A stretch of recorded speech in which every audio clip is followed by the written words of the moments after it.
Welcome to this tutorial on how to buy silver using Interactive Brokers. In this video, we will walk you through the steps needed to make your first silver purchase on the platform. Whether you are an experienced investor or a beginner, we will make this process simple and straightforward. First, you will need to log into your Interactive Brokers account. If you do not have an account yet, you will need to create one. Once you are logged in, navigate to the trading section of the platform. Here, you should also ensure that you have funded your account with sufficient capital to buy silver. Next, you can search for silver by using the ticker symbol. For silver futures, you might want to look for symbols like SI.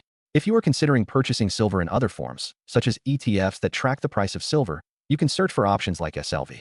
Once you find the desired silver product, you will need to enter the amount you wish to buy and review the order details. Finally, after confirming your order and ensuring everything looks correct, you can place the trade. Keep an eye on your investment and stay informed about market conditions, as precious metals can be quite volatile. That is how you can buy silver on Interactive Brokers. Thank you for watching, and be sure to check back for more tutorials.